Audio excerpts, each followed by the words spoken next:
예레미야 예가는 예루살렘 멸망과 그리고 성전 파괴 직후 지어진 예레미야 선지자의 5편의 기록입니다. 예가는 1장, 2장, 4장이 슬프다라는 말로 시작하기 때문에 헬라어 번역본의 72경을 따라서 에가라는 이름이 줘졌습니다. 여기에서 슬프다라는 게 에카라는 이런 언어인 말입니다. 물론 우리말로 슬플 예자를 써서 슬픈 노래라는 의미로 에가라는 그런 제목이 붙여졌지만 발음은 히브리어 제목과 굉장히 비슷해요. 에카, 그쵸? 제목처럼 예루살렘 멸망을 통하여 경험한 개인적인 깊은 고통과 그리고 영적인 고뇌, 시온의 멸망을 실행하신 하나님의 그 공의에 대해서 말하는 노래로 시작합니다. 그리고 최종적으로 희미하게나마 오직 하나님의 속성에서만 발견할 수 있는 희망을 나타내고 있습니다. 그래서 예가는 탄식으로 시작해요. 그래서 1장 1, 2절 보면 탄식으로 시작하고 있습니다. 그리고 회개하고 하나님께 돌아가는 것으로 이제 그 이야기가 마치게 돼요. 한번 생각해 보십시오. 신자 한 사람의 인생도 그렇고 죄악의 역사가 애통으로 시작했다가 마지막에 하나님께 돌아가는 것으로 마치는 것. 그것의 방법은 뭘까요? 어떻게 하면 애통에서 마지막에 하나님께 돌이키는 희망으로 끝날 수 있을까요? 예가의 한가운데 장인 3장을 우리는 주목해야 돼요. 그 중심을 주목해야 돼요. 전체 예가의 한가운데에는 하나님의 인자, 헤세드라는 말을 들어보셨을 텐데요. 하나님의 인자와 긍휼에 대한 그 절절한 고백이 있습니다. 애통에서 희망으로 가려면 하나님의 인자와 긍휼이 필요합니다. 그것을 통해서만 우리는 애통에서 희망을 노래하는 자리까지 나아갈 수 있는 줄 믿습니다. 오늘 그 3장의 말씀을 함께 잠시 살펴보겠습니다. 1절부터 18절까지는 하나님의 진노로 인하여 고난당하는 자의 노래로 시작하고 있습니다. 노래하는 사람은 고난당하는 하나님의 백성들의 대표를 담당하고 있습니다. 이것은 단순히 선지자 예레미야 개인의 아픔과 고통과 그 슬픔을 말하는 것이 아니에요. 고난당하는 하나님 나라의 백성의 모든 눈물이자 그 슬픔을 대변하고 있습니다. 1절부터 18절을 보면 하나님의 백성에게 고난을 주는 주체는 바벨론이나 느부갓네살이 아니고 하나님이라고 예레미야는 분명히 말하고 있습니다. 지금 유다는 바벨론 느부갓네살의 손에 의해 멸망하여 남은 것이 없지만 실제로 이것은 하나님의 분노의 매라고 느끼고 있습니다. 고백하고 있습니다. 옛적에 하나님의 손은 자신의 백성들에게 구원을 베푸시는 손이었지만 지금은 하나님의 백성들을 때리는 손이라고 고백하는 것입니다. 하나님은 유다를 관역으로 삼으사 화를 당기셨다고 표현하고 있어요. 그 표현들이 너무나 적나라하죠. 지금 유다에게는 평강도 복도 존재하지 않는다고 말하고 있고 18절을 보니 모든 소망이 끊어졌다라고 이렇게 고백하고 있습니다. 우리 이렇게 2절부터 18절에서 보는 것은 심판을 받아들이지만 심판 속에서 느끼는 신자의 감정을 고스란히 보여주고 있다는 것입니다.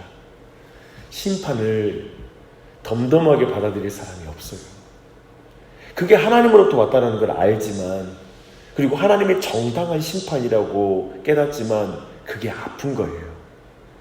또한 하나님의 손이 심판의 손이 되었다는 그 고백을 주목할 필요가 있어요.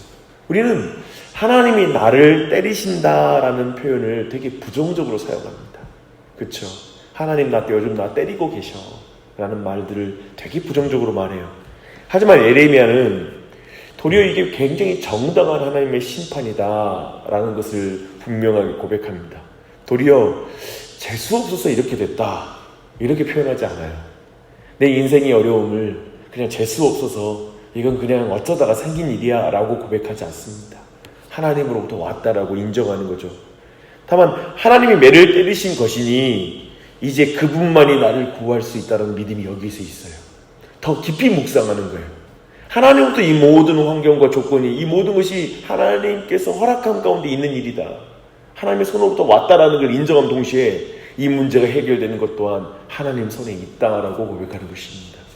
19절부터 36절까지 이제 그런 의미에서 하나님의 자비와 긍휼만이 소망이라고 고백해요.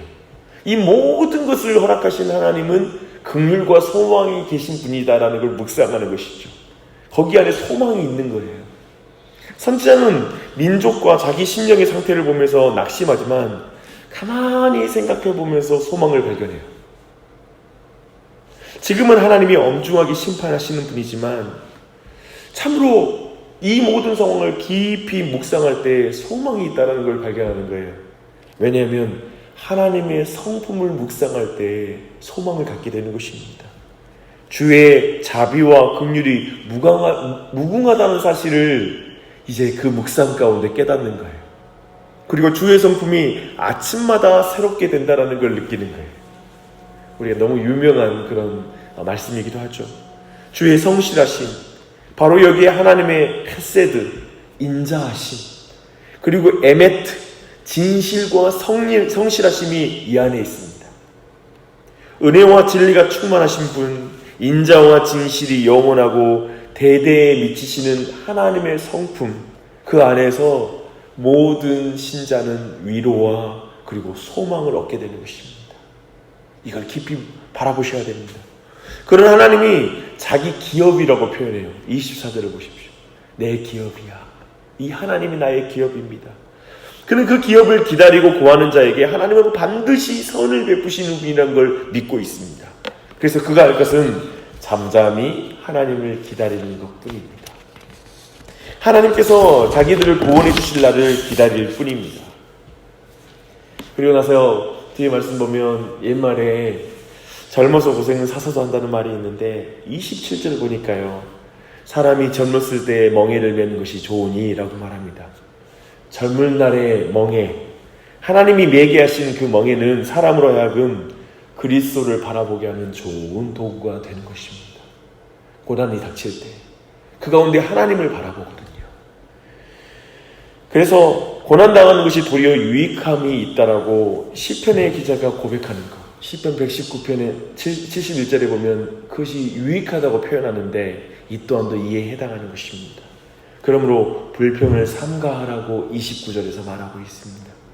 하나님께서 우리로 고생하게 하시는 것은 결코 본심이 아니시며 우리의 유익을 위해서 허락하시는 것임을 기억하라고 또한 말씀하고 있습니다.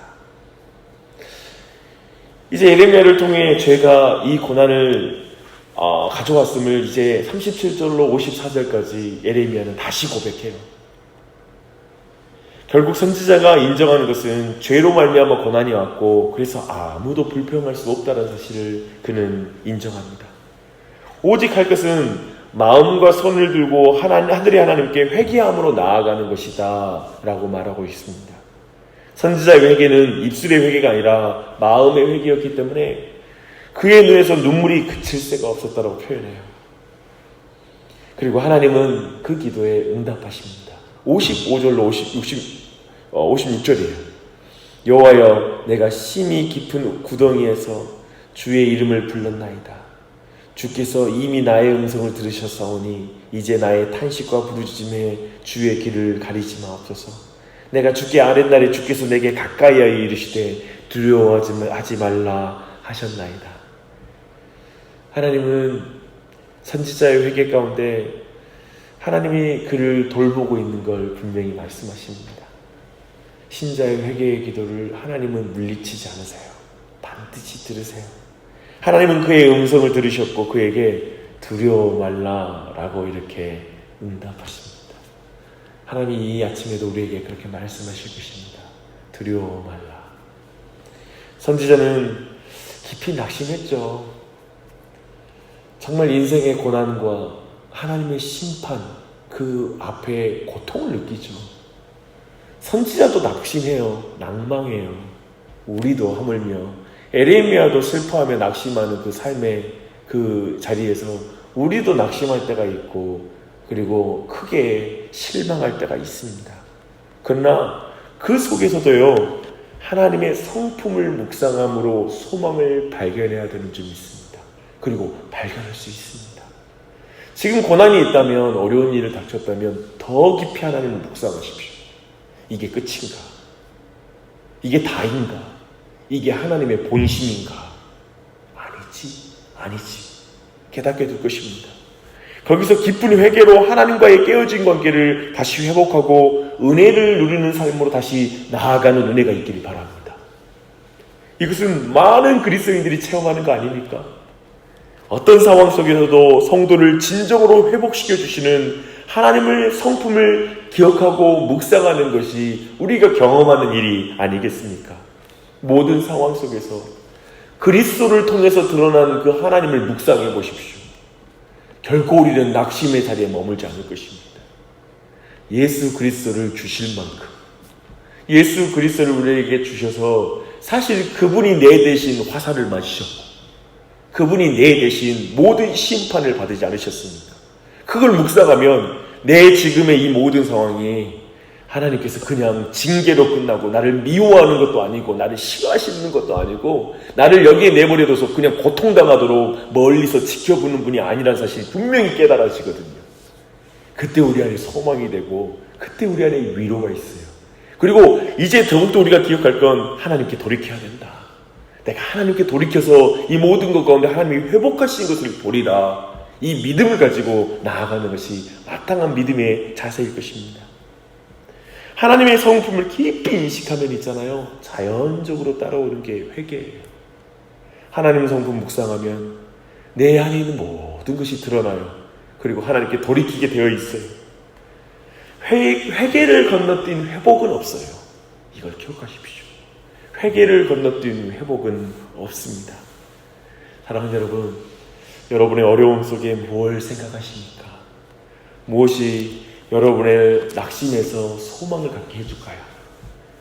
여호와의 성품, 하나님의 성품, 이걸 잠잠히 묵상하십시오. 그리고 그 안에 하나님의 능력을 받는 이 아침이 되시길 바랍니다. 기도는 잠잠히 하나님을 묵상하는 시간입니다. 그 묵상함을 근거로 기도하는 것이죠. 이 아침에도 복음의 은혜를 묵상하며 그리고 하나님을 묵상하며 기도하는 이 아침이 되시길 바랍니다. 기도하겠습니다.